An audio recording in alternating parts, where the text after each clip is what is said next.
Buraya toparlamanın zamanı geldi bu Instagram'a. Bu program millet oluyor yani şu anda. Çağrı Hayp Ergün adlı bir yayıncı ekleri tam bir tatlı olarak görmüyorum dedi. Abi ekler Abi şunun arası... tam bir tatlıymış ya ağzından. Evet. Hocam şu saçları kestir ya, musluklara sarılan sarı ketene benziyor. Bu sen değilsin yani. Bu sen misin? Bu sen değilsin ya. Bu sensin. Siz kimin profilini incelediniz abi bu? Çağrı'nın ardındakinden bahsediyorum demiş. Şu arkadaki. Tam övecekler sanıyorum, geçiriyorlar Bir abi yere ya. kadar geliyoruz orada bıraksa aslında. İçtiği şeye bak, adını bile bilmiyordur kesin. Latte, pumpkin, latte bir şeydir yani. Pumpkin. Çok kötü mü görünüyor ama? Biz yani bu görüntülerden içinden linç Evet. aramak zorunda mıyız? Bu kadar her konunun ağzına s***ıyor. Bana özel bir, bana tanıdık bir darbesi bu.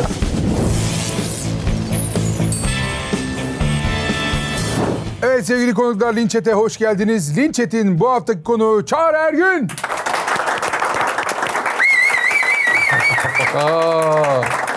Ekstra bir sevgi geldi oradan. Eyvallah. Islıklı, Batu ve Çağrı Ergün arasında neler oluyor? Evet. Var bir geçmişimiz var. Var. Gerçek. Bizim ekiple toplu bir geçmişim var abi yani. Bir yayıncılık dünyası var, benle de var. Evet, bir geçmişimiz var. Bir pandemi döneminde abi. Evet. Birazcık. Herkes galiba bilgisayar başına sardığı bir dönem. Ben sadece sarmak değil, ben sizin yayıncılığa böyle Sen geliyordun, istedim. yayıncı oluyordun. Senin yayından sonra... Sonra bir şey oldu. Bir kere yayın yaptık, bir daha Abi- hani bana göre değil dedin gittin. Abi çok uzun yaptık ya. Yani işte o yüzden size olan, sizin işe olan saygım da sonsuz. Eyvallah abi. Şimdi biz yani canlı yayın, şimdi televizyon canlı yayını 2 saat çok stresli ve benim hayatta en zevk aldığım şey. Ulan acaba orada da canlı yayın keyif verir mi? Verdi ama yani her şeyi kontrol etme, insanın dimağı ve enerjisi en fazla 2 saat ama 7 saat neyi nasıl kontrol ediyorsunuz siz, yani nasıl saçmalamıyorsunuz ya da nasıl o kadar içerik yapıyorsunuz? Vallahi helal olsun. Halal yani.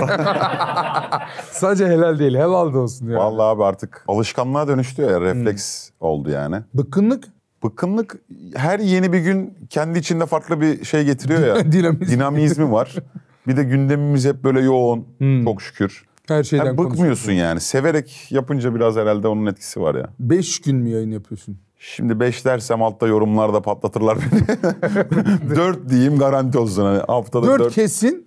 Ya 4 bence 4 kesin. Artı biri de Bence. koyuyorum. Bazı haftalarda 5. Bazen 6 bile Peki oluyor. bence diyorsun da böyle karışıyor mu günler? Şimdi sabah gece girdin 8'de, akşam sabah 5'te bitti, sabaha karşı. Ertesi gün uyandın. Lan ben hangi güne uyandım? Hangi yayındayım? Benim öyle sponsorluk kaçırmışlığım var abi. Hadi canım. Tabii. Cumartesi olmuş. Ben şey diyorum yani yarın cuma sponsorluğum var diyorum. Cumartesideyiz ama. Ama oraya Chat'e şey gelmiş, sponsor firma yabancı gelmiş chat'e ve biz banlamışız adamı chat'ten. Hani saatimiz geçiyor, mail atıyoruz, ulaşamıyoruz falan yazmış. Ama tabii biraz da amatör dönemlerimiz o zamanlar. Siz dalga geçiyor zannettiniz. Ya dedi ki biz spam yapıyor yani chat'te birisi sürekli aynı mesajı atıyor. Yabancı bir de yazmış falan böyle. Hani Niye girmiyorsunuz? beyit diyor gibi böyle yani virüs atacak falan gibi. Adam banlamışız. Sonra bir yerden ulaştık. Telafi ettik sonra ama. Ama geçmiş olsun. Böyle şeyler yani. oluyor. Ama tabii yani senin günlük rutininde Evet. uyman gereken, acayip disiplin etmen gereken bir hayatın var. Disiplinsiz bir disiplin yani. Hani Tabii disiplin şöyle. Disiplin yok. Spor yapmaya zamanın bile yok aslında. Ne yapıyorsun bu kadar boy posun? Ne yapacaksın abi? Böyle hani buna bir şey yapman gerekmiyor mu? Bunu neyle Nasıl besliyorsun? Ne yap- değerlendirelim? Mesela önerim var mı? Hani şöyle yapsak mı senin vücudu? Ya abi ne bileyim, hani vücudun bir şeylere ihtiyacı vardır. Yani ne bileyim basket oynama bir Eskiden şeyler. Ha, var, şu an basket hiç sıfır. var. Yok şu an yok. İstemiyor musun? İstemiyorum. İstemiyorum. Hiç gerek yok. Ya şöyle spor yapacağım ya. Ben de siyah giydim. Birazcık kamufle ediyorum ben de. Hani Benim tecrübem yok tabii sende. Daha yeni kilolusun sen değil mi? yeni kilolu değilim ya. Biraz zayıf yani şu aralar biraz zayıfladığım dönemler olabilir. Ya kilodan dolayı hiç böyle şey hissetmedim ama Ne hissetmedin? Daha açık konuşalım. Kilodan dolayı ne? Kilolu insan ne hissetmeli, bana bir söyle ya bakayım. kilodan dolayı böyle kötü hissetmedim. Ben de. Ama toplumsal olarak hani chatte falan filan çok zorbalığa maruz kalmışım Zorbalık yani. oluyor. Evet. Zorbalık dediğin linç, zorbalık, bu konuları nasıl yönetiyorsun? Linç sizde zaten Abi ekmek su şöyle gibi. biz her yayın mesela buna benzer bir program zaten yayında çekiyoruz gibi oluyor. Hani chatten birisi geliyor. Lan tombiş bu olmuş mu sana geliyor mesela bana o. Ama şey ya seviyorum ya. O herhalde o toksiklikle beraber içinde sevgi barındıran toksikliği de seviyorum ben galiba. Bizde öyle ama değil mi yani? Orada küfür bile Evet. etse adam gece gelmiş, o yayını açmış, seni izlemiş zaten o Oradan seviyordu. bir kredi veriyorsun. Hani gelmiş kötü bir şey söylüyor ama yine de burada ya şu an dedirtiyor yani. Ama bazen tabii psikolojik olarak etkilendiğin oluyor. olabiliyor yani. Linç et başlıyor alkışlarınızla. Bakalım neler var neler yok. Hype hayranlarıyla buluştu. Fanların yaş ortalaması yükselsin diye ortama yaşlı teyze getirtmişler. Bunu gördüm. Bir buluşmamızda teyze geldi. Oğlum ben seni dedi izliyorum dedi. Seni dedi çok seviyorum dedi ama overdose bir sevgi vardı yani. Bayağı izliyor yani. Yani izliyorum dedi. Senin dedi burada denk geldik dedi. Burası Ankara. Denk geldik burada dedi. Bir sarılalım bir fotoğraf çekelim falan. Ben de teyzeyi görünce hani ekstra yanına gittim. Sonuçta orada bilgisayar oyun turnuvaya katılmaya gelmediğini düşünerekten. Öyle yanına gittim. Öyle çok hoş sohbet ettik. Teyze böyle aşırı böyle GameStar bir tip çıksa ya böyle oranın şampiyonu olmuş falan. Mesela yani öyle bir şey. Olabilir biliyor musun? Peki yaş kitlen ne senin sence? Abi yaş kitlem daha çok böyle üniversiteden sonrası gibi hissediyorum. Yani öncesi de var tabii. Tam o üniversite dönemi var. Büyük ihtimalle 18, 35, 45 her telden var yani. Devam edelim. Yayın açacaksın diye kick açtım yayın açmıyorsun. Tweet atacaksın diye Twitter açtım tweet atmıyorsun. Ne istiyorsun lan sen? Çok hardcore bir kitle var abi yani. Aç yayını. Abi şöyle at tweet'i. şimdi normalde yayınları açıyorum. Bir gün açmadım.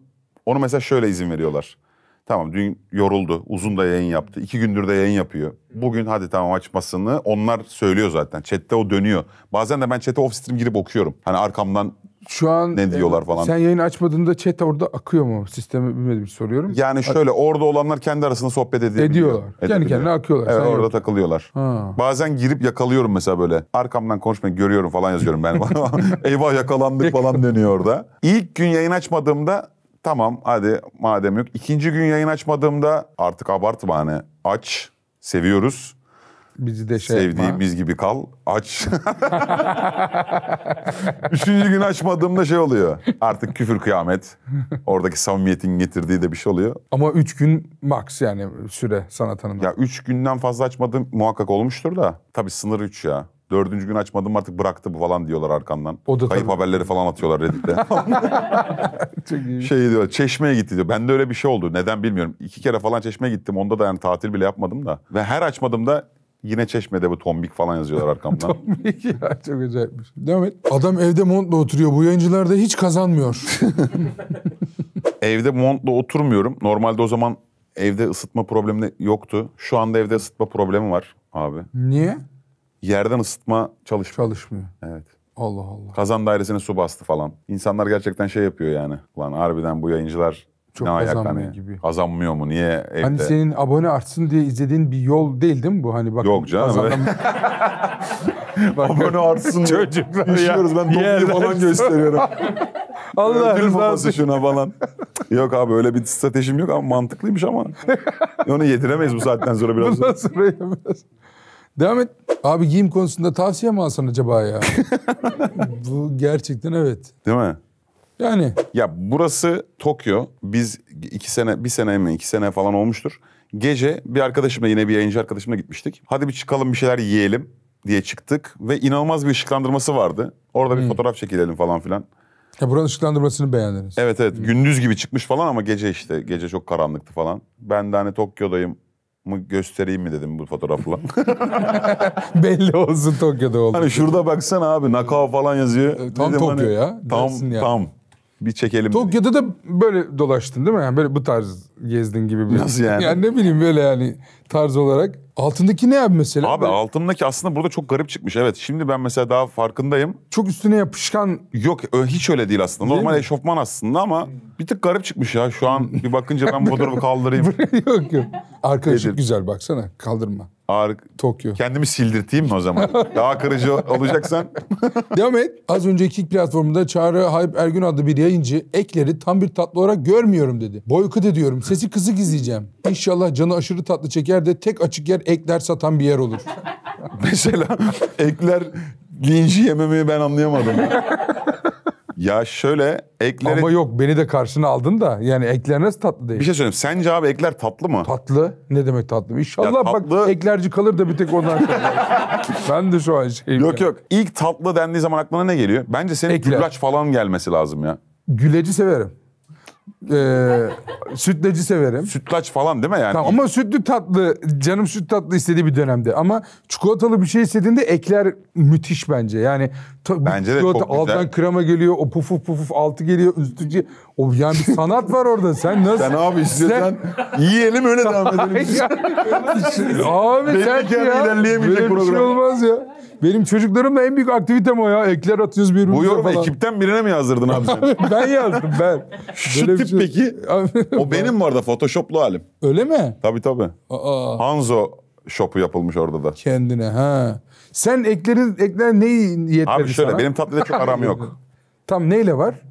Yani normal ekmekle falan Hayır. var mesela. Hayır. Anladın mı? Hani hangi tatlıyla var mesela? Hiçbir tatlı İşte ekleri severim, sütlaçı severim ama mesela ekler bir main tatlı olarak görmezsin. kıvamında değil bence atıştırma. Çünkü ben eklerden hani bir dilim atarım o ağzım tatlansın diye. Nasıl mesela 4-5 ekleri böyle ya oğlum Dürüm yapmıyor mu? 4-5 ekleri. atarsın ulan bir tane daha alsam mı dersin elinin burası ekler olur böyle biraz daha yersin falan onlar ne oldu? Ne oldu? Bize ne oldu ya Çağrı? Aa Ya enteresan. severim ekleri bu arada hani. Profiterol Onu da severim. o bak mesela daha main gibi. Daha evet daha böyle Çünkü o daha derinlerde bir şey var tabii falan. daha böyle kaşıkla falan girişiyorsun. Bu birazcık daha böyle tık tık gofret Şat. gibi yani. Devam et. Hem duygulandım hem gururlandım. Teşekkür ederim. Yarısı bot ya da hepsi Çağrı sevdalısı demiş biri. Burada inanılmaz rakamlardan Kick bahsediyor. 2024. Ha, Kick 2024 rakamları. Evet. Ne bu abi? Kick rank 12. Abi- Dünyada mı 12.'si sen? Evet orada Kick yeni girmişti. Ha. Sektöre yeni girmişti. Ha. Bu ilk girdiği senenin sonundaki istatistikleri her sene sonu paylaşıyorlar. Orada dünyadaki 12. yayıncı, kendi dilimde de birinci olduğum yıl. Vay be. Kaç stream for? Kaç saat ya? 1257 saat, 1257. aktif de 243 gün yayın yapmışım. 243 mü? Evet. Nasıl ya? Yani 365'in 243 günü yayındaymışım. İnanılmazmış ya rakam. Diyor haftada 5 gün zaten ona denk geliyor da. 14.35 milyon izlenme, 43 bin maksimum bir yayınımın izlenmesi. Anlık izleme bu değil Evet mi? evet. Ha. Ortalaması da 11 bin gibi. Şu anda 2025'te de bu rakamlarda mısındır? 2025'te biraz üstüymdür bunun. 12, Yani peki dünyada da hala ilk... dünyayı bilemiyorum. Dünyanın benden haberi var mı onu da bilmiyorum. Ey dünya! Hani dünya böyle düşünüyor mu bilmiyorum ama ben varımdır falan diyorum. Tabii Kick'teki globaldeki yayıncılar da arttığı için belki sıralama değişmiş olabilir. Değişmemiş de olabilir yani bu ilk 10-15 falan. Çünkü TR güçlü bir bölge bence. Canlı izlenme İzlenme, konusundan. nüfus da çok, izleyen de şey. Ya bence etkileşimi fazla bir bölge. Ortalama izlenmem artmıştır. Peak'im belki bir fazla peak yapmış olabilirim. Toplu yayın yapmıştık falan. Ya buralardır yani Çok, yine. çok iyi Ama oldu. 243 günden emin olamadım sadece. Yani acaba 243 gün yayın yapmış mıyımdır bu sene ondan emin değilim. He, Biraz daha aşağısı olabilir. Şşt, gamerlar oradasınız değil mi? Oradasınız biliyorum. Size çok güzel bir haberim var. Intel hepsi burada Lenovo güçlerini birleştirdi ve Türkiye'nin en büyük GameStar'ını açıklıyor. Siz de bu heyecana ortak olmak istiyorsanız aşağıdaki linklerde Instagram hesabı var, web sitesi var. Oraya tıklıyorsunuz ve bu heyecana ortak oluyorsunuz. Belki de Türkiye'nin en büyük GameStar'ı sensindir. Yani sen olabilirsin eğer katıldıysan. Katıldıysanız olabilirdiniz. Eğer şu ana kadar katılmadıysanız da bir sonrakine katılmayı ihmal etmeyin. Çünkü mesela şu an GameStar ödülünü alan kişiye hepsi buradan 500.000 TL'lik hediye çeki vardı. Katılmadın ama işte sen. Katılsın keşke. Devam et.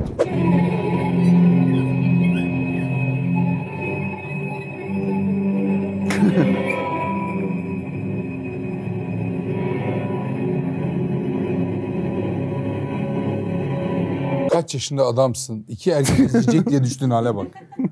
Doğru biliyor musun? Şu an izlerken fark ettim de harbiden. Doğru biliyor musun? Ya. Bunu hemen kaldırayım ben ya. Bu ne biliyor musun abi? Ne Ben abi, sana ne anlatayım. için? He. Benim şimdi bir ekibim var ya. Mami var, Hasan var. Hatta yani onların daha aktif rol oynadığı. Instagram'a abi hiç paylaşım yapmıyorsun. Instagram'a bir şey paylaşalım. Beni böyle çok doldurup sonra en şey önüme koyup beni ona muhtaçmışım gibi hissettirdikleri bir gün bu. Hani Bunları da yapmayacaksan olmaz. bir gün dijital. Mami geldi işte benle beraber kalıyordu o zaman. Dedi ki hiçbir şey paylaşmıyorsun abi. İşte biz dedi hani yayın açmıyorsun. Bir şey paylaşmıyorsun. Biraz aktif ol, biraz aktif ol. Pasif değilim de. Aktif olmak adına böyle bir akım bulmuş. İşte limonu yiyorsun. Mimik yapmaman lazım falan böyle. İşte yaptın mı şey oluyor. Bunu da benim yeğenlerim görmüşler. Bir gün aradılar, ağlayarak beni aradılar. Annem aradı. Ne Bunu oldu? görmüş çocuklar. Korkmuştum. Korkmuşlar dayıman oldu falan gibisinden. Dedim profilden uzaklaştım. Aktif olacağım diye. Ya tabii şimdi Kik'te yayın yapıyorsun. Orada bir etkileşim var. Diğer sosyal medya araçlarını... Zaman kalmıyor ki abi. Evet ya mesela Instagram'ı kullanma, bilmem ne, Twitch'i kullanma. Bunlar Kik'teki yayını etkileyen şeyler mi? Yani Instagram'a daha aktif olsan daha fazla insan mı gelir? Ben Yoksa ayrı ayrı mı? zannetmiyorum. Böyle. Alakaları yok. Bence yok. Çünkü canlı yayın platformlarında kaç milyon takipçili insanlar yayın yapıyorlar. Hatta daha yeni Global'den çocuğun adı neydi? Senin hayran olduğun çocuk var ya. Batu? Yok ya. Batu kim abi? Baby who? Justin Bieber hayranı Ha, mı Justin Batu? Bieber. Var. Ne alaka be? Var onu ben burada söyleyeyim. Rezalet ya. Justin Bieber hayranı Justin sen. Bieber hayranıydı. Ne zaman? Abi pandemide deli gibi dinliyordun ya kulaklıklarınla. Tamam hadi dinliyordum. Hadi ya. Tam sevgililerim. Mesela o geldi. Kaç milyon takipçisi var? 50-60 milyon mu? 150 milyon mu? Ne bilmiyorum tam olarak. Nereye geldi bir dakika ben? Yayın açtı. Ha tamam yayına. İkinci yayınını falan açtı. Ortalaması 4000 falan. Ha Hani tüm platformların takipçi sayısı 100 milyon küsur olmasına rağmen. doğru. Bu bambaşka bir şey ya. Bu biraz daha farklı ya. Çünkü yayın dinamiği herhalde daha başka daha yani. başka. Bir de onu zamanla 4000, 5000, 10.000, 30.000 onu bir şey yapıyorsun. Tabii yani. aslında 4000 bir başarısızlık değil, yanlış anlaşılmasın. Görüyorum. 4000 çok iyi yani. 4000'le bir yayıncılığa başlamak bence çok okey. Çok yüksek. Ama zaten seni daha üste taşıyan şey yayıncılığın oluyor. Diğer platformlarındaki influencerlığın seni daha yukarı taşımıyor. Yayıncılığının performansı tam olarak. O Devamlılığı 5 özellikle. oluyor. Evet, devamlılık ve istikrar varsa 5 oluyor, 10 oluyor, 20 oluyor. Hani gitse Kötü bile gider. yayın yapsa, senin sıklığında yayın yapsa biri, onun bile takipçisi olur gibi bir yer mi orası? Her gün açıyor, eşlik ediyor, seven sevmeyen adam ilginç bir şey ama açıyor mesela. O 50 atıyorum bir süre sonra 100 olur mu? Yoksa Olmayabilir. hiç olmadan Olmayabilir. şey olur. Yani devamlılık o kadar önemli mi yani? Devamlılık önemli ama Bir şey de vereceksin. bir şey de vermek gerekiyor ve şey yani ben mesela Twitch'e ilk başladığım zaman 2017'lerde 18'lerde açıyordum kapatıyordum ama yani kimi açıyorsun kapatıyorsun yani. 2 yeni takipçi yazıyor. 8,5 saat yayın yapmışım. 2 kişi gelmiş yani yayına. Allah Allah. Yeni 2 kişi kazanmışım. O yeni 2 kişinin de ertesi günkü yayına gelip gelmeyeceği de meçhul. Belli Belki değil. takip etti gitti yani adam. Hani izledim izlemedim onu da bilemiyorsun yani. Ben böyle ilk yayın açtığım zaman Twitch'te chatte kimler varsa görebiliyordum. Bir yandan bakıyorum yani chatte bir 5 yazıyor. İzlenme 5 yazıyor. Dedim ki biri benim. Tamam benim admin hesabım. Diğeri arkadaşım. O da okey. Ama dedim bu 3 kim? Baktım izleyici listesine baktım abi. 3 farklı insan var. Ben şey yapıyorum. Ya niye yazmıyorsunuz ya? Çocuklar, arkadaşlar nasılsınız falan. Muhabbet edeceğim yani. Şey yapacağım yani. Ya işte okul nasıl gidiyor? Bilmem ne. Muhabbet açmaya falan çalışıyorum. Sonra abi öğrendim ki onlar Twitch'in izleme botuymuş. Yayında sen küfür ediyor musun? Yanlış bir yere giriyor musun falan filan. Onlar her kanalı kontrol eden 2 veya 3 tane bot var. Onlarmış abi. O çok canımı sıkmıştı. Tek izleyicilerinde şeymiş, botmuş Evet, yani. arkadaşımla berabermişiz aslında. Peki gerçek yayına gelme hissiyatı nasıl oldu? İlk o yayın. Ya şey için de soruyorum bunu. Yayın açıp böyle büyümek isteyen insanlar için yani o ilk şey nasıl oluyor? Abi ben hiçbir zaman bir anda inanılmaz bir kitleye hitap etmedim. Yani hep az arttı benim. Yani 5'ti 10 kişi izliyordu. Bir tane abone geldi. Yavuz'a buradan selam olsun. Hala izliyorum bilmiyorum ama. İlk abone Yavuz mu? Evet. 15 oldu sonra. 20 oldu ama buraların arasında böyle 3'er ay falan var böyle anladın mı? Yani 3 ay sonra 2 yayınım 20 ortalama izlenmiş. Sonra 30 oldu. 50 oldu O galiba. kadar azdan şeyden başladın ha, o evet, kadar. Evet 20, sıfır ya 30. sıfırdan. Sonra ama 150'den sonra falan böyle artık şey. Yani şimdi 100'ün altındayken 50 izlenmenin altında falan. İçeride ne yapıyorsan yap kimse görmüyor ki. Yani Twitch'in arka sokaklarında kalmışım. Ben böyle aşağı inecek. Beni bulacak da böyle bir anda 1000 kişi falan böyle. Oha ne yapıyor bu falan deyip içeri girecek. O da imkansız. Ama böyle 100-150 izlenme bandındayken artık böyle bir şeyler yaptığın zaman Görülüyor. hani görülüyor gibisi. Hmm. Bir gün bir çekiliş yapıyorum abi. O zamanlar eskiden işte çok popülerdi bu. LoL'ü bilirsin. LoL oyununu. Orada 400 RP kodu dağıtacağım yani. Tamamen cebimden dağıtacağım. Hani para olduğundan değil ama izlenmem de yok ya. Hani 20 izleniyorum. LoL oynayan da yok bu arada 20 izleyicinin içerisinde. Ama ben hani içimden gelmiş yani, anladın mı? İzleyici gelir diye. Çekiliş yazdım başla. Ve dedim ki 400 RP çekilişi var içeride. Abi yayın 50, 60. İşte diyorum ki ünlem RP yaz chat'e. Oradan çekeceğim falan. Ben tabii izlenme arttığı için çekiliş bir türlü yapamıyorum. Hani 50 oldu o da girsin. O da bilmem. Alt tarafı 400 RP vereceksin aslında. Çek gitsin aslında ama. Sonra birisi şey yazdı abi. Kanalı takip etmek zorunlu bu arada chat'e yazmak için. 400 RP için dedi. Şu kanalı takip ediyoruz dedi. Hadi AQ çek de gidelim dedi. Takipten çıkalım dedi. O kadar herkes RP yazarken bir tane bu yorumu ben gördüm. Ben de dedim ki kardeşim dedim ya. Sana dedim 400 RP için şu kanalı takip ettiren dedim hayatım dedim ben anasını Sonra o benim abonem oldu. Yıllarca geldi ben ne yapayım buradayım diyor. Bundan sonra beraberiz falan diyor. Ve yani yakın zamana kadar benleydi. İzledi yani yayınları. İşte o kadar aslında seyirciyle net bir etkileşimin olması Evet oradan lazım. direkt birebir yani. de devam ettik. Hala storylerime cevap atar yani bu arkadaş. Peki böyle alttan almak mı daha iyi yoksa lan s**tire git o zaman mı desen de etki yaratabilir değil mi? Yani orada mutlaka sert bir şey söylemek aslında bir etki yaratıyor. Yani sert de yapabilirsin. Bu seni sinirlendirebilir. Bir yandan çocuk da haklı. Onu yazmış. Ya kanalı takip ediyorsun, rap yapıyorsun. 2 saat bekliyorsun. Yani çıkmayacak zaten diye geliyor ya adam. Arada böyle kaldığın dönemler oluyor. Ama şey değil yani. Patlama yayını sence hangisi? Patlama yayını yok işte abi. Öyle bir sıkıntı var. Hep böyle az az. Bir gece bir korku oyununa sardım.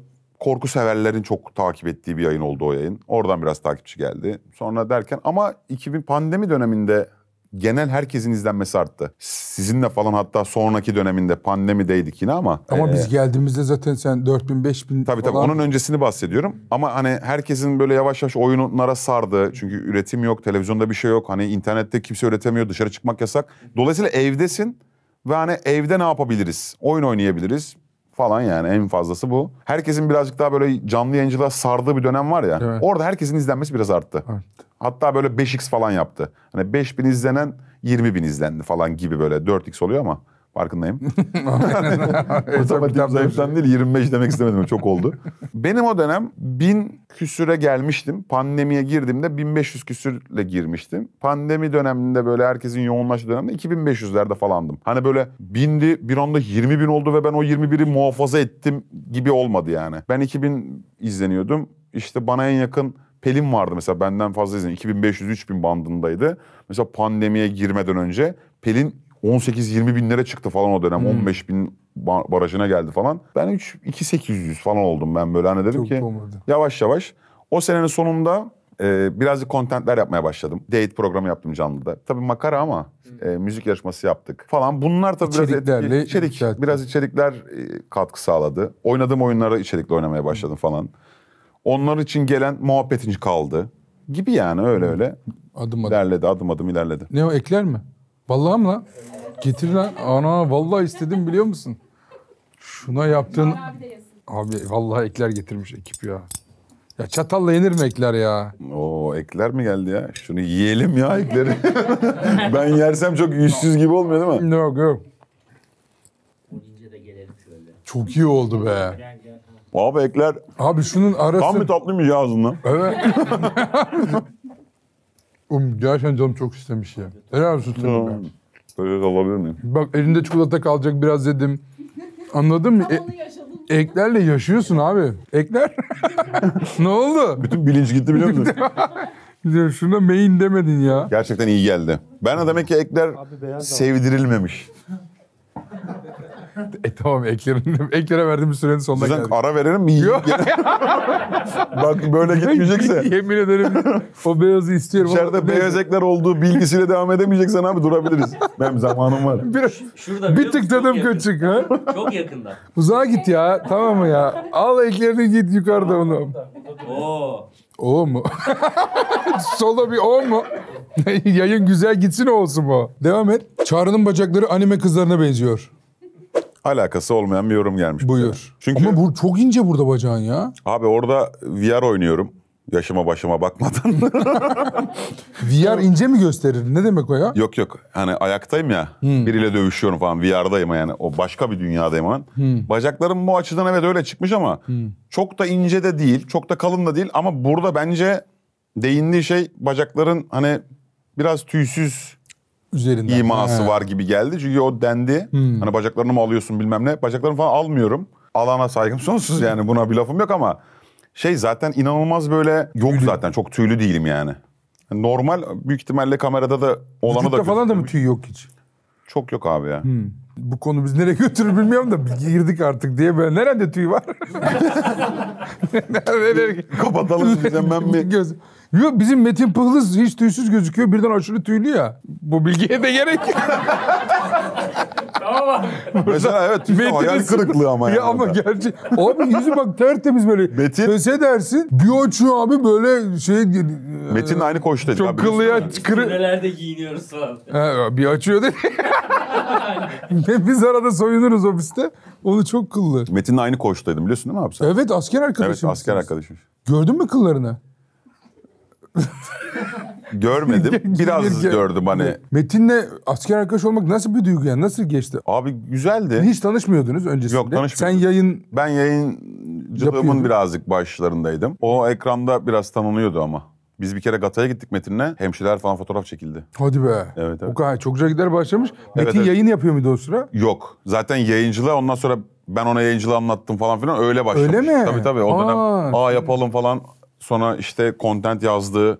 Skeç yazıyordu yayınlarda. Evet skeç yazıyor. Güzel de eğlenceliydi. Skeçleri yazdırıyordu sonra ÇG'de oynuyordunuz. Beraber yapıyorduk. Beraber değil mi? Sen de Batu sen de giriyordun. Devam et. Böyle bir oynayamama olamaz ya. İnanılmaz oynayamamışsın Çağrı. Bu hangi oyun? Abi gerçekten hatırlamıyorum bile yani öyle bir oyun. White'dur, beyaz kapı, gidiyorsun kapılardan geçiyorsun falan. Ama ben hiçbir zaman mesela buradaki Ayça Hanım'a da buradan duymuş olsun. Hiçbir zaman oyunları iyi oynamamla takip edilmedim ki. Oynayamamanla mı? Biraz oynayamama da var yani. Biraz oynayamama, birazcık böyle bir anda rage atma, alt F4 çekme. Çoğu oyuna da mesela bitirmemişimdir yani çoğu oyunu. Başlamışımdır. Sonra şimdi chat sıkılgan bir yapıda ya. Ben chatten daha sıkılganım aslında bir şey yaparken. Belki mesela bu yayıncılık hayatımda işime yaramış. İşine yarıyordur. Direkt Çünkü- hissediyorsun oranın. Yani izleyici sıkılmadan ben sıkılıyorum ve çıkıyorum ya. Adamın sıkılmasına zaman kalmıyor yani. Farklı bir şey yapıyorum. Belki bu tutmuş olabilir mesela. Devam edelim. O kadar gezip tozdunuz çekildiği fotoya bak. Kafayı yiyeceğim amına koyayım. Bu fotoğrafların rezaletliği peki. Abi burada da mı ışık güzeldi? Sen neyin peşindesin? Tokyo mu burası? Neredesin şu an? Abi saçlar falan çok Saç. kötüymüş ya. Uzayınca böyle mi oluyor saçı senin? Evet. Aa kıvır kıvır. Biraz kıvır kıvır oluyor. Ne bu abi fotoğraf gerçekten? Yakaladın biri denizde seni çek mi dedim. Yani senin fikrin mi bu? Abi bu vücudu sen daha iyi anlarsın bence. Ya bak girme oralara. Yok, ya. yok, gerçekten. Yeni eklerleyim bak. Ekler oturdu bana da. oturdu. Şöyle denize gidersin ve birisi sürekli anı yaratmaya çalışan biri olur ya orada. Tabii. Hani elinde fotoğraf makinesi veya işte telefonla falan. Baktım ki öyle bir ortam var. Böyle yüzmek zorunda kaldım. Çünkü vücudumu çıkartırsam daha korkunç bir senaryo ile karşılaşabiliriz. Bir de Reddit'i var bu işin, Twitter'ı var. Kafada 1000 tane şey dönüyor. O yüzden böyle takılıp hani çekiyorsan en azından bunu çek. Bunu çek çok da afişe olmuyor. Gideyim gibisinden. Ama hadi o çekti ben niye attım? O da ayrı bir. Güzel, enteresan. Ve buraya toparlamanın zamanı geldi bu Instagram'a. Bu program gerçekten benim için Lütfen. millet oluyor yani Evet şu anda. abi biz yani bu görüntülerden içinden linç Evet. aramak zorunda mıyız? Bu tepede bu duruyor sonuçta. Devam et. Eyvah. Eşek nereye bağlı? Hemen çözeyim dostum. Tık tık tık tık tık. Gidiyorsun. Arkadaki müzik de götürüyor ama. Akıyorsun valla. Takip etme abi mouse'la. Zaten 1 ve 2 birbirine bağlı. Buna direkt baksaydık bunu yapmaya gerek kalmayacaktı. Eşek sensin. Bu basit şey bile bir saat uğraşmış. Boş adamlar. Bir de şey var mesela. Bizim yayında ne yapmamızı bekliyor yani? Atom fiziği mi konuşalım abi? Evet yani bunları yapıyoruz. İşte eşek nereye bağlı bu önemli bir konuydu yani o gece. Bir de burada eşeği bağlamakla ilgili değil. Senin trollemeleri burada çok güzel. Abi çok korkunç bir trollmüş ya. Bu senin arkadaşların mı yapıyor? Evet, Senin bu eşin, globale falan dostum gitti bu. dediğin. Senin Tabii. aynı evde yaşadığın arkadaşların. Yatıp kalktım. Yatıp Aynı kalktım. tabaktan yediğim insanların bana canlı yayında bir de atıyorlar ya. Ama ben artık ona alıştım yani. Gelen linke mesela bir şey vardır bunda diyerek bakıyorum. Bulamazsam asıl patlıyorum bunun olduğu gibi. He, bunda da finalde bulduğunda üzülüyorsun zaten be. Tabii. Aa diyorsun 1 ve ya, 2'nin yakala. bağlı olduğunu görünce benim beynimden kaynar sular gidiyor zaten. Bu bayağı globala falan gitmiş yani. Ben global mı diyemiyorum? Globala diyemeden gitmiş Global olması dedi. peki. Globalda 12.'sin bir de ya. İnanılmaz ya. Böyle bir şey olamaz. Altta şeyler falan vardı. Arapça, Hintçe yazılar falan. bayağı bir yere git, bayağı bir rezil oldum da beni hatırlamazlar. Eşeği daha çok hatırlarlar. Ama burada ya yayına bu kadar hazırlıksız çıkmak da enteresan bir karar yani. Ama bunu nasıl hazırlanayım abi ben? Doğru, eşeği bir gün önce çalacağım ya. Bir eşekle karşılaşırsam zaman nereye bağlıdır? Doğru. Devam et. Tam creepy house. Ev çok kötü. Itemlar garip. O saat bence çocuk saati. Çocuk odası. Kapısı, nevresimleri, garip banyo, bakımsız bahçe. Çok garipsedim açıkçası. Bilemiyorum. Dertlenmiş. Şöyle hemen anlatayım abi. Ekip olarak normalde kaldığım eve sığmamaya başlayınca daha büyük bir eve geçeriz. Daha içerikler yaparız, bahçeyi kullanırız, havuzu kullanırız falan gibi bir düşünceye kapılıp böyle bir eve çıktım. Fırat Albayrak, ama buradan çok büyük selam olsun. Benim arkadaşımdır. Fırat'la Ceyda. Eskiden de hatta oyunlar falan da oynardık. Abi direkt dedi ki bizim bir içeriğimiz var. Hemen dedi çekelim. Dedim ki bak daha eve ben yerleşmedim. Evdeki eşyalar benim değil. Yani ev sahibi şey yaptı. Koltuk kalsın dedi. Hani eğer senin koltuğun gelince dedi değiştirirsin falan. Hani öyle bıraktık evi. Çünkü ben hani eve daha bu yayıncı evi haline getirememiştim. Işıklandırmam yok. İşte ürünlerim gelmedi bilmem ne. Ama Fırat abi dedi ki Çekelim. bunu dedi çekelim. Gezerken evin incik cincik her yerine baktı. Her yerine baktı. Evde de ev sahibinin ürünleri de kalmıştı. Hatta mutfak falan. Hani ev sahibinin eşyaları hala orada da vardı. Onları ben en son çatı katında bir tane depo gibi bir yer vardı. Hepsini oraya kaldırdım. Ama videoyu erken çektiğimiz için... Şimdi nasıl? Şimdi mükemmel mi yani? Yo. Ha, öyle bir anlattın ki. Şimdi o da şey Sonra bir yerleştim eve. Tam evi toparladım, adamın eşyalarını kaldırdım. Sonra dedim ki ben bir kiracıyım yani. Sonuçta bu eve ne kadar yatırım yapabilirim ki yani dedim. Nasıl olsa bir gün çıkarım diye de çok da yerleşemedim böyle. Bir ayağım şeyde Hala. oturuyorum falan böyle. Ama tabii işimizi gördü yani. Etkinlik açısından, içerik yapma açısından. Allah satın almayı da nasip etsin kardeşim. Amin, amin abi inşallah. Bende böyle bir şey var. Ekleri yedim mi? Şu beyazdan yemeyelim mi falan. Abi beyazdan da Vallahi yemeyelim çok mi? sağ ol abi. Vallahi inşallah. Devam et. Bir gün gelir de bir an, çokça zamanlardan sonra. Çağrı Teoman'ı yutmuş herhalde demiş biri. Müzik hikayesi? Müzikle ilgileniyorum abi. 18-17 yaşlarımdan beri enstrüman çalıyorum. Kendim öğrenmeye çalıştım falan, öğrendim falan. Sonra şarkılar yazdım. Aşırı duygusal böyle melankolik tavırlar bilmem neler falan böyle çok sevdiğim bir yapıyken bir tarafım da eğlenceliydi hep böyle daha arkadaş ortamında troll olan kişiydim. O taraf tuttu ya. Yayın tarafı o taraf oldu. İster istemez orası tuttu. Hiç böyle melankolik yayınlar yapamıyorum. Yaptım. Ama full geyik dönüyor orada. Ne yapıyorsun falan. Ya böyle müzik yayınları falan yapıyorduk yakın zamana kadar. Daha böyle duygusal müzik yayınları da yaptığımız oluyordu. Tabii onun da... Bestelerini ciddi böyle çaldığın ya da yayınladığın Evet, dönem evet, var mı? bestlerimi çaldığım dönem var ama ciddi çalmamışım. Mesela şimdi dinleyince evet ciddi çalmamışım, sözü unutmuşum, yanlış akor basmışım. Gitarın akordu yapılmamış mesela ben şu an duyuyorum mesela ama o zaman o dönem çalmışım ama öyle. Hiç normal yayınlamadın mı Spotify'da falan? Ben yayınlamadım abi. Birisi oraları kaydetmiş, yayın kesit olarak atmış. Allah Allah. Sonra Spotify'dan onay almış, Çağrı Ergün diye bir hesap açmış. Onayla, tikli bilmem neli hesap. Altında 2 milyon falan dinlenmiş benim işte. 1 milyon dinlenen var, 1,5 milyon dinlenen var. Onları atmış kazanıyor. ama en kötü hallerini atmış yani şarkılar. Niye yapmıyorsun? Daha ciddi yani bir şekilde. Aslında tam ona geçtim şu anda bir yapıyorsun. yandan. Buradan Birol abiye de selam olsun. Grip'in de beraber bir tane altyapımızı hazırladık. Çok tatlı adam ya. Ben çok severim Birol'u. Bir şarkımızın altyapısını onlar hazırladı. Ben bestelerimi dinlettim. Hani bunu yapalım mı falan gibisinden. Onlar altyapısını hazırladı. Arem Arman'la bir şarkının altyapısını hazırladık. Onlara da çok selam olsun. Ekibi kurmuşsun ya. Geliyor mu? Vallahi bir gün Çağrı Arem Ergün- Arman eve geldi ve niye şarkı yapmıyoruz dedi seninle. Falan böyle oturduk hangisini yapalım falan. Onlar da işte en patlayama ihtimali olan şarkıyı seçtiler falan. Kaydettik ama henüz daha böyle dağıtımcıyla falan o anlaşma sürecindeyim. Abi yayın çok büyük bir mesai ya. Aslında diyorsun ki ya yayını açtın kapattın ertesi gün boşsun diyelim ki. Ama mental olarak tam şey olamıyorsun ya. Hani dünün yorgunluğunu hissediyorsun. O toplantıya girmek yoruyor. Yani 20 sayfa sözleşme okumam gerekiyor falan böyle hani hiçbir yerden gol yemeyeyim falan gibisinden. Ama yapacağız yani. Yapacaksın. 2 şarkım hazır mesela şu anda. Müthiş. Bekliyoruz. Başka bununla ilgili var mı linç? Soldaki adam fena. Çok güzel çalıyor. Gitarı da şahane. Çağrı'nın ardındakinden bahsediyorum demiş biri. Şu arkadaki. Ben de Çağrı'yı övüyor zannettim. Ben de şuraya kadar virgüle kadar ben de öyle zannettim. Teşekkürü hazırlıyordum. Vallahi. Doğru. Devam et. İyi ki kış bitti. Lila CK monttan zehirlenmiştik demiş biri. Çok mu giydin montu? Abi çok giydim. Bende bunun siyahı da var.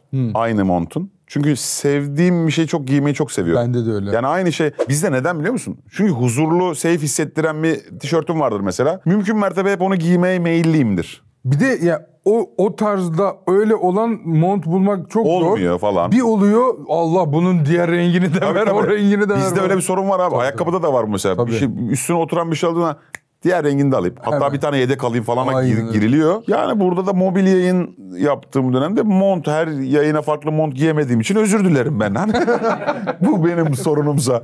Ama yayında tabii ki yani özen gösteriyorum yani. Hani her gün farklı ve temiz giyinmeye, işte bakımlı olmaya. Ben yayına çıkarken parfüm bile sıkarım yani. Hadi be. Vallahi. Allah Allah. Ama o benim kendi modumu yakalamam için hani buradan. Yayın yapıyorum şu an. Ya hem Canlı yayın.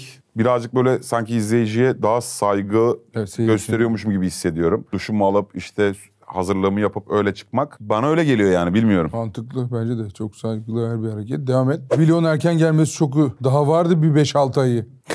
İnsan geç mi Laf atıyorsun? sokmuş. Evet, geç mi atıyorsun vlogu? Şöyle Japonya'ya gittim abi. Japonya'ya vlog çektim dedim.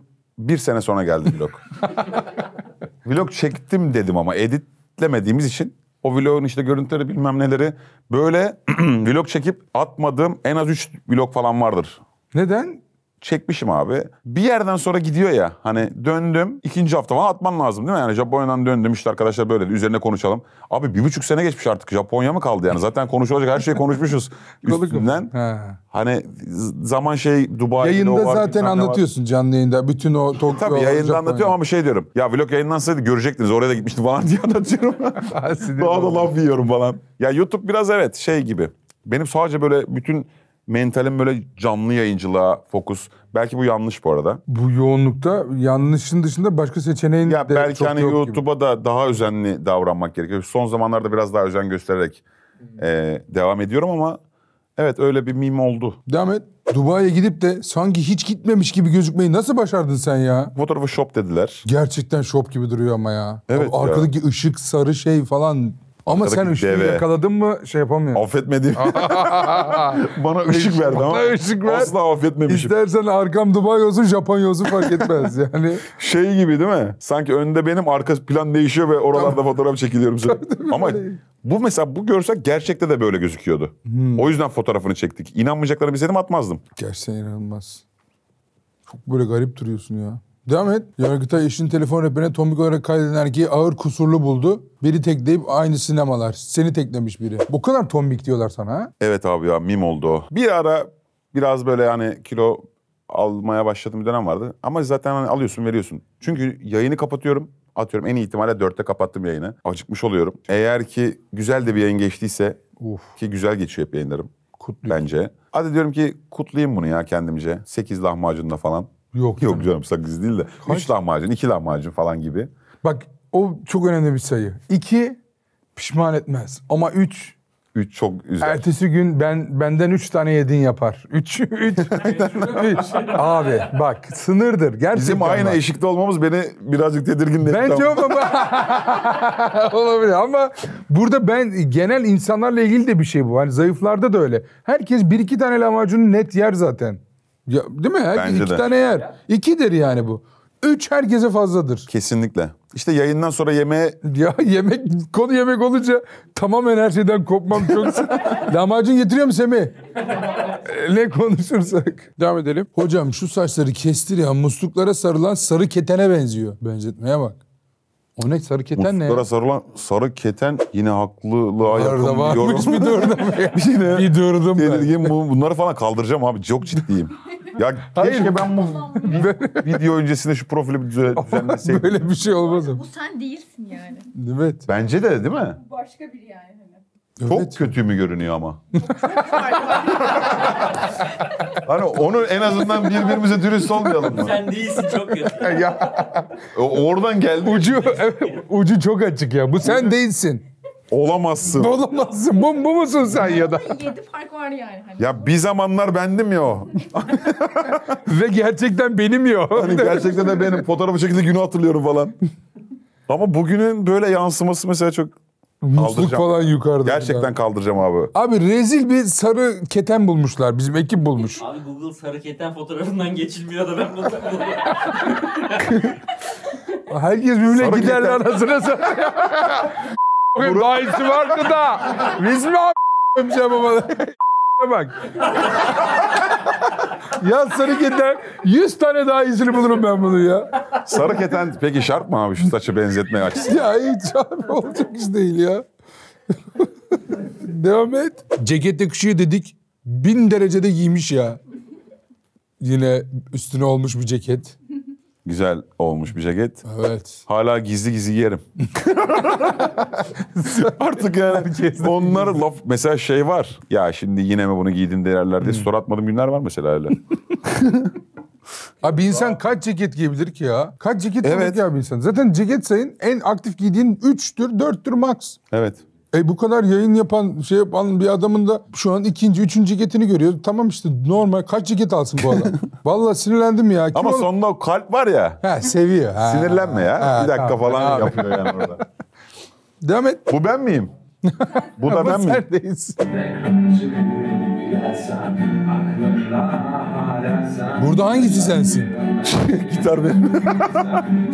Soldaki. O sen misin? Evet. Bu sensin. Bu da benim. Bu ben samimi soruyorum. Bu kadar her konunun ağzına s***lıyor. Bana özel bir... Bana tanıdık darbesi mi bu? Abi bak Bu sen gelirsin miydin? yayınlara gelirsin bak. Bak biz seninle CS oynarız. Yalan gelirim. Bu sen Abi, olamazsın. bu benim ama 15 sene önceki benim. Olsun bu kim o zaman?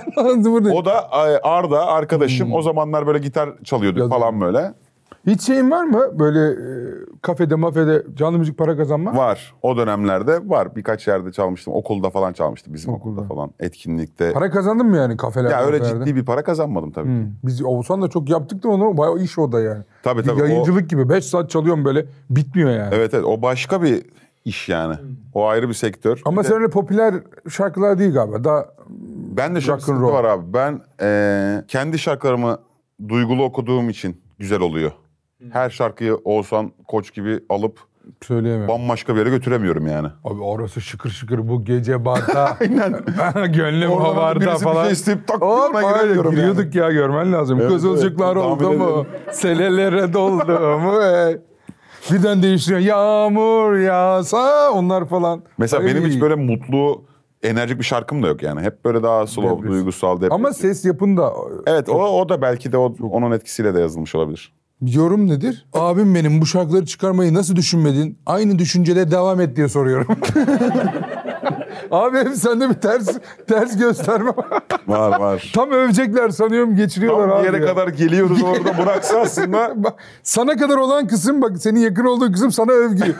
Benim buradan bir bak ağzına s**mışlar böyle bir şey Yani bir olamaz. noktalama işaretlerinden sonra bozuluyor. Evet. Çıkarmayı düşünmedim. Böyle bir şey yok Bu ya. düşüncede de Destek devam olun adam. ediyorum. 15 yıldır çıkarmamış adam.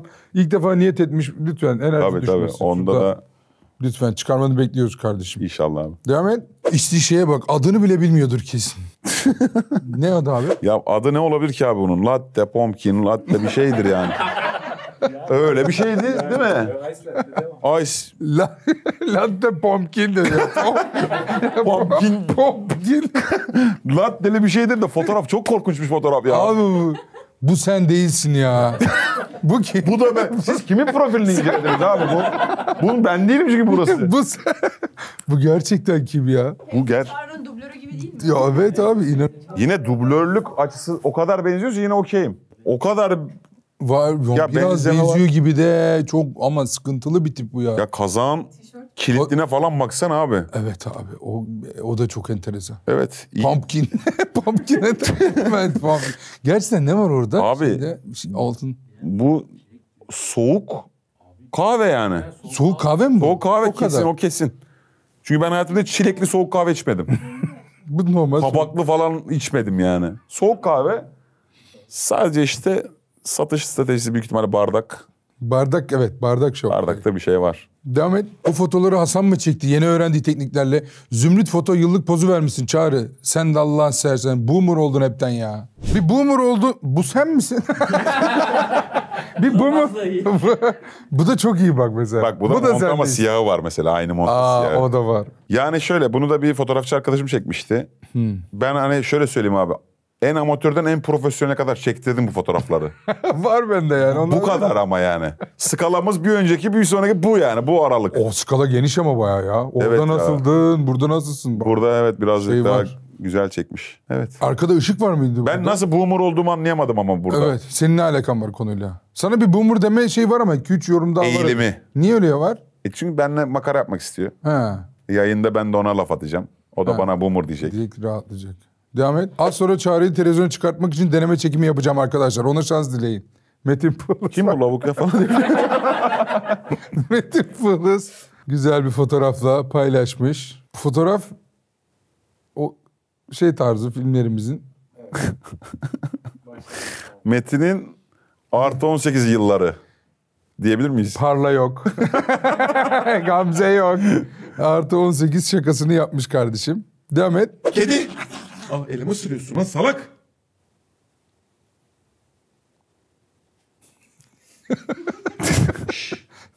Elimi sürüyorsun. Ya çok tatlı be. Böyle böyle 7 saat. Böyle ben de yayın yaparım ya. Ne ya? İnanılmaz tatlı ama ya. Gerçekten üzülmüş böyle bir eğitim. Kulağını da kuaförü taktı onu da. Böyle tüy gibi bir şey taktı. Ha, Bu dişi. Ben yayın yaparken zaten hep ayağımda. Zaten bağımlıyız yani. bağımlısınız. Beraber yatıyoruz, beraber kalkıyoruz falan. Yayın yaparken de arada bir geliyor, elini koyuyor. Ben bunu yayına gösteriyorum. Yayındakiler seviyor.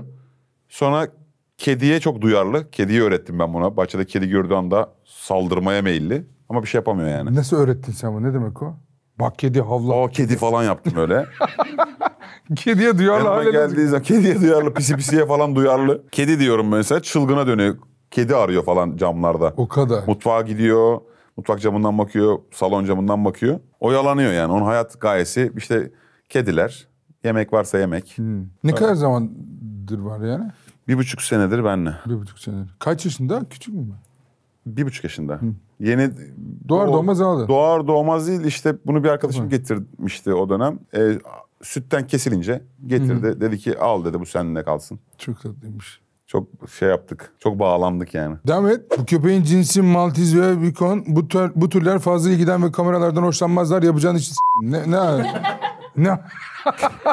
Oğlum gerçekten senin gerçekten linçlerinde bir sıkıntı var ya. Son ana kadar seni övüyorlar. Evet, aslında şuraya kadar Bak yine- hoşlanmazlara kadar gelse ben bir şey öğreniyorum bir yandan daha, değil mi? Ama bir son Yapacağın işi s***se orada. Oraya kadar güzel geldi. güzel geldi. İnanılmaz ya. Abi maalesef herkes her şeyi biliyor ya. Var. Öyle bir sıkıntı var yani.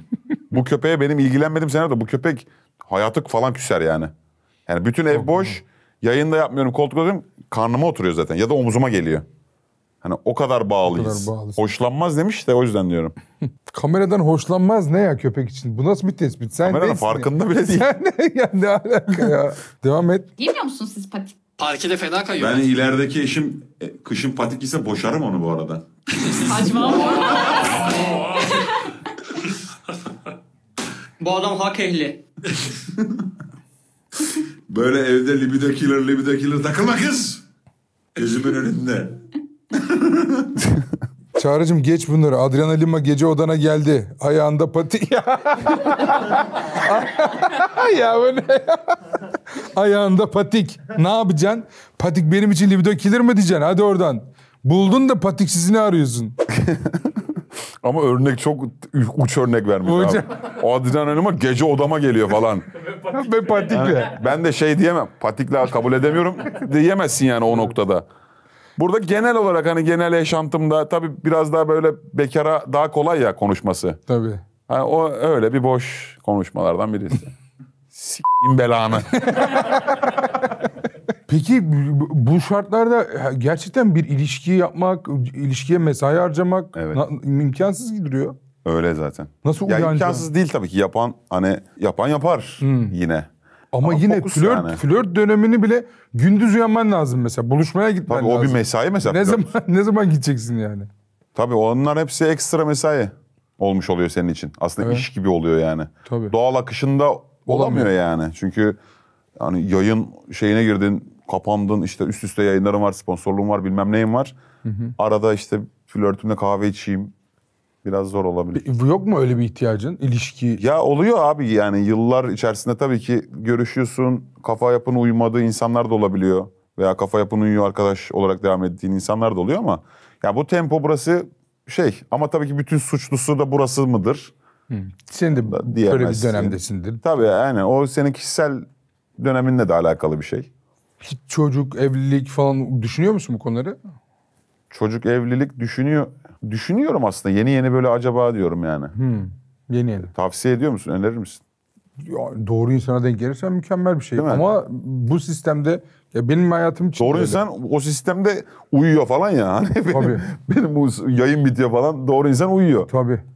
Ee, Dolayısıyla evet, biraz uyuyor, kısmet ya ya. uyuyor ya da o senin yayından zevk alacak, arkada da izleyecek, bilmem ne yapacak ya da yayına Tabii çıkacak onun falan. çok meçlenmesi Çok, lazım. evet. Doğru. Senin chat'in onu sevecek falan, hani senin oraya girmek Evet. de bir meziyet yani. Tabii. Hiç öyle bir dönem oldu mu kız arkadaşlarına yayın yaptığın Yok, dönem? hiç olmadı. Kız arkadaşın oldu değil mi? Kız arkadaşım oldu. Ha, yani 2000 Ama dediğim gibi yani böyle belli bir aşamanın üstünde ciddiye bindiği anda ciddiyete binmediği için de onu çok böyle paylaşmadım yani. paylaşmadım. Devam et. Bu neymiş? Çağrı. Şakri bu işi yapıyor. Goat abim Çağrı. Cigurime Grimont ne güzel ekşmiş ya. Kegri abim akıyor. Sıra Amerika'da. Bir kişi adımı doğru yazmamış. Yani ben gerçekten beni hani Çağrı deyip aratan da bulamıyor bunlardan. Cugri yazan var, Kegri yazan var. Şakri ne abi, Şakri? Neden bu kadar çok şey var gerçekten abi? Aynı sinemalar var. Çağrı Ergün var. Hype var orada. Kegri deniyor. Kegri deniyor. Sen kimsin abi? Hangisi sen? Abi, hepsi- Bu sen misin? Sen değilsin. Belki de gerçekten biri aynı sinemalardı. Ya Biri Kegri. şöyle, aynı sinemalar normalde Instagram hesabımda, Twitch hesabımda, Twitter hesabımda hep aynı sinemalar ilk başladığımda. Sonra Twitch hesabımı değiştirdim, ismini değiştirdim, hype yaptım. Diğerlerini değiştirmedim. Aynı sinemalarda şöyle müzik yazdığım dönemlerde bir tane şarkımın adı aynı zamanda. Onun bir bence hikayesi vardı. O dönemki yaşadığım şeylerle de alakalıydı. Bir hayat mottosu gibi de yakalamıştım kendime onu. Öyle devam ettim, öyle kaldı. Sonra nickim hype olunca hype oldu. İsmim Çağrı. Bir gün birisi yayında donate attı. Donate'ler sesli okunabiliyor. Belli bir donate miktarında sesli okuyordu mesela. Eskiden vardı bu sistem. Hala var ama kullanmıyoruz artık. İşte selam Çağrı, işte bilmem ne yazmış mesela. Onu sesli okuyan kadının dilini ben İngilizce seçmişim yanlışlıkla. O da selam Kegri diye okudu.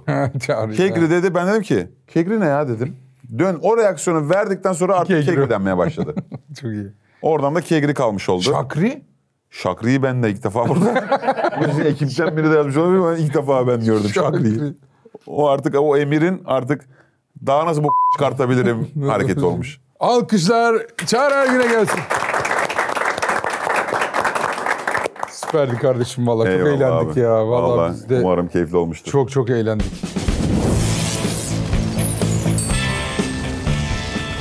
Var mı Güzeldi. bize bir konuk müzisi hediyen de vardı. Yok abi. Vardı. Ha, verin. Benim cebindeydi, gördüm. İşte Abi bunu sembolik getirdim.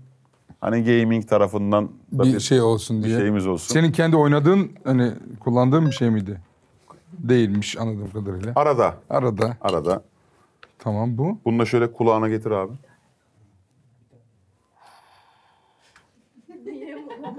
Ne oluyor abi? De. Hiç gelmiyor mu ses? Ne gelecek? Hafif bir ses gelmiyor mu, okyanus sesi? Dur bak. Gelmiyor. Onu alayım o zaman. Gelmiyor. Bunun geleni vardı, ben ne yapayım? Şöyle bir şey yok. Ne yapıyor? Okyanus sesi mi gelmesi lazım? Ya öyle bir trip yaşatı yani. Gibi. Hani böyle deniz. Bir uğultu gelir ya. Bir tane beyaz ya belki. Benim kulağım mı tıkandı? Beyaz diye diyor. Yere ekler attı ya, zıplayayım mı? Çok sağ ol kardeşim, geldi. Şimdi geldi. Çok teşekkür ederiz. Alkışlar Çağrı'ya gelsin. Süperdi vallahi.